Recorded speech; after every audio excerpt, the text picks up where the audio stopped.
Greetings, seekers after enlightenment. Yes, it's the Irish fella. In the real world, Idaho is under a 21-day shutdown order. Only those businesses deemed essential are still open. Not martial law yet, but travel is discouraged. So I shall shelter in place, here at my place of power. Now I have a spare moment to share more of my adventures with you subscribers. We know there is enlightenment and rage that comes with the red pill. It is a continual learning process to accept those hard truths and to finally begin the process of healing and growth. I remember those days not so long ago.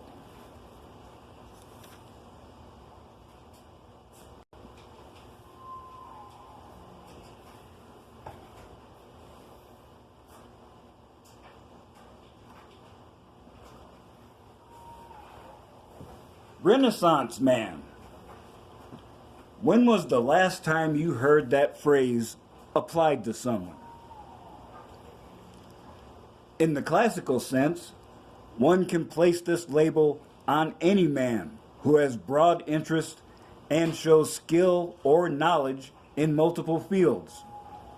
Perhaps the most famous example is Leonardo da Vinci.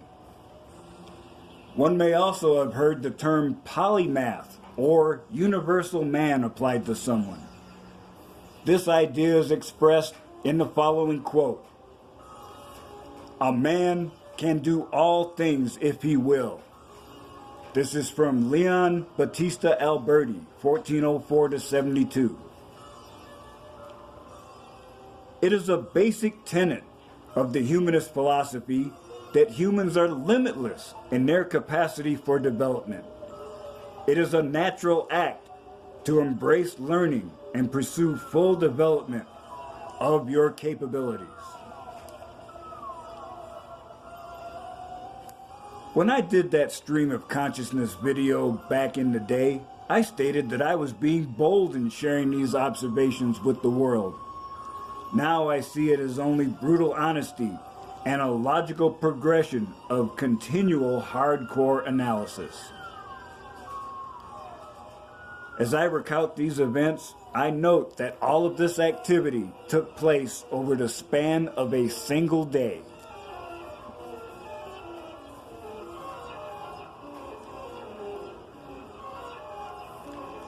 In my fiction, I have two characters that are manifesting energy in their hands. I wrote those characters as a retelling of personal experience.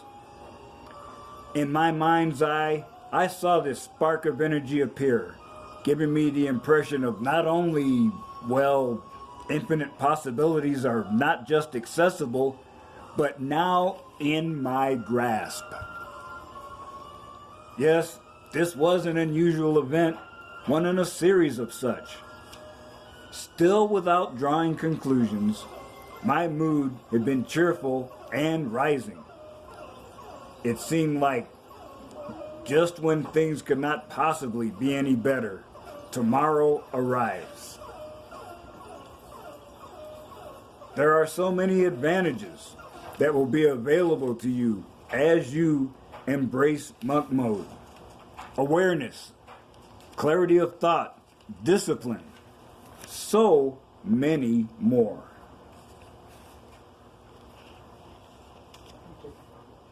I have always been brilliant and unfocused. At some times, this has been a handicap. I have also been a lifelong, voracious reader.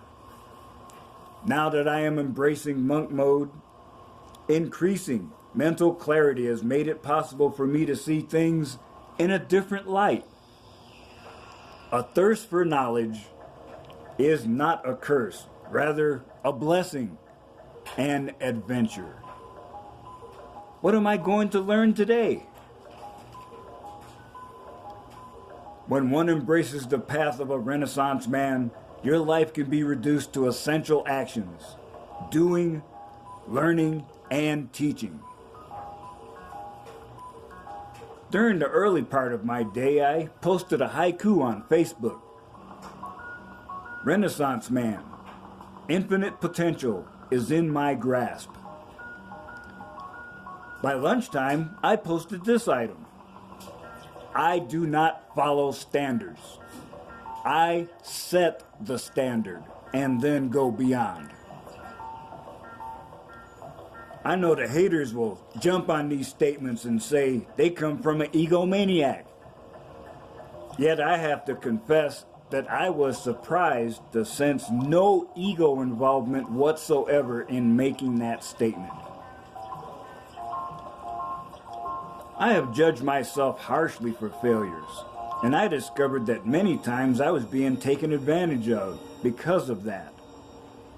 I was also more harsh on myself than others would be. With this background and growing red pill wisdom, I decided that a different approach was required. My goals are self-generated and self-imposed. Brutal honesty and record keeping, no matter how scant, are necessary. And I have to admit, many times the goals and breakpoints become malleable because of new information. And I can find notes I did on some project and more than once see arcane math and snapshots of data that make no sense at the moment. Still, that act has value, so it is saved and reviewed later. I almost always can find something to do with that information.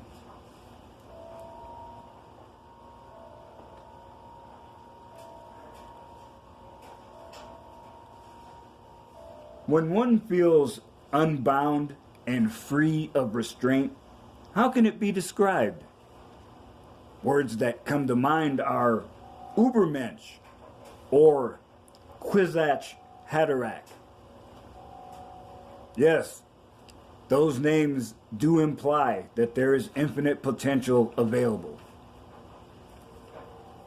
At one point, I thought that if I concentrated a little harder, I could levitate. And it's too bad I didn't test that theory. All during that day, I could feel it as a tangible thing. That sense of charged concentration occurring within my skull. And thinking about it, I doubt that anyone could tell all of this was going on. For them, it was a normal work day. I spent the entire day doing tasks and interacting with other people, and they had no idea that this massive mental convergence was occurring. This day was also when the concept of Homo rationalis began to take shape.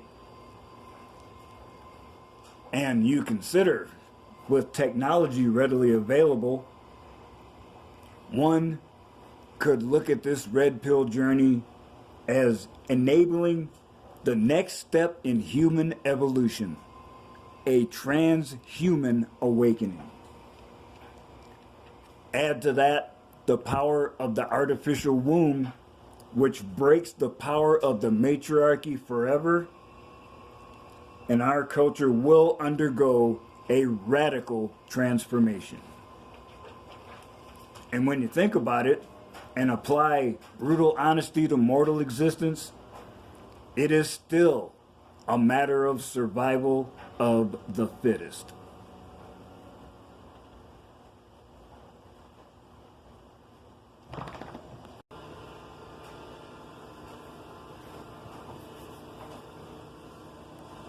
I live in the brutal honesty regime. 0 lies told, 0 shit taken, and 0 fucks given. Red pill wisdom has caused an awakening, with all parts of me benefiting immensely from my journey towards truth. You haters out there probably think you can give me the pimp hand and knock me off my path.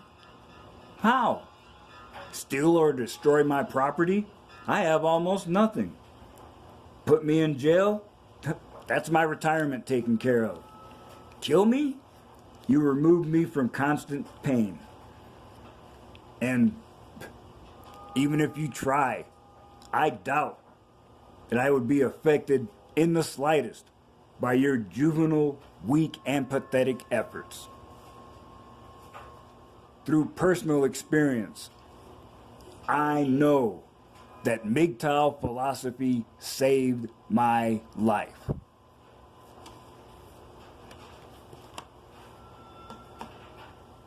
So, brothers, I'm going to stop wasting your time and let you get on with your day.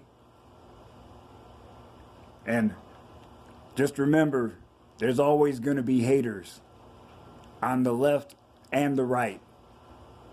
But you are a red pill man of wisdom and action. Your status places you above all that. Peace out.